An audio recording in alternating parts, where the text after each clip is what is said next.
ভাৰত চৰকাৰ সাংস্কৃতিক মন্ত্ৰালয়ৰ দ্বাৰা অধীনস্থ পূৰ্বাঞ্চল সাংস্কৃতিক কেন্দ্ৰ থলতে EZCC ইষ্টাৰ্ণ জ'নেল কালচাৰেল চেণ্টাৰে অভিনৱ থিয়েটাৰৰ সহযোগত ৰং যাত্ৰা নামৰ দুদিনীয়া নাট সমাৰোহ 16 আৰু 17 তাৰিখে অনুষ্ঠিত কৰিলে অভিনৱ থিয়েটাৰ প্ৰকল্প। অভিনৱ থিয়েটাৰ লখিমপুৰ জিলাৰ অসম অৰুণাচলৰ সীমান্তৱৰ্তী অঞ্চল ফুলবাৰী 1 নং মাজগাঁৱত এটা গ্ৰাম্য পৰিসৰ নাট্য অনুষ্ঠান, এখন নাটকৰ গ্ৰাম।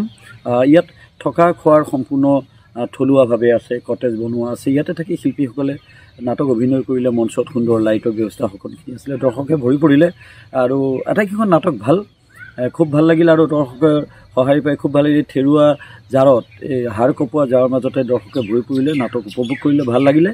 আৰু আমি আশা কৰোঁ এনেধৰণে ভাৰত চৰকাৰ সাংস্কৃতিক মন্ত্ৰালয়ে যদি এনেকুৱা ধৰণৰ কামবিলাক কৰি থাকে খুবেই ভাল। লগতে অনুৰোধ জনাওঁ অসম চৰকাৰেও যাতে এনেকুৱা ধৰণৰ কিছুমান কাম কৰক। মূলতে গুৱাহাটী বা চহৰ কেন্দ্ৰিক কামবিলাক নকৰি যদি গ্ৰাম কেন্দ্ৰিকভাৱে এনেধৰণৰ কাম কৰে, গাঁৱৰ মাজত সোমাই পৰে, এক্সচেঞ্জ প্ৰগ্ৰেমবিলাক হয়, তেতিয়া ভাবোঁ আমাৰ অসমৰ সংস্কৃতি নাট্য জগতত উত্তৰণ হ'ব আৰু নাটক জিন্দাবাদ।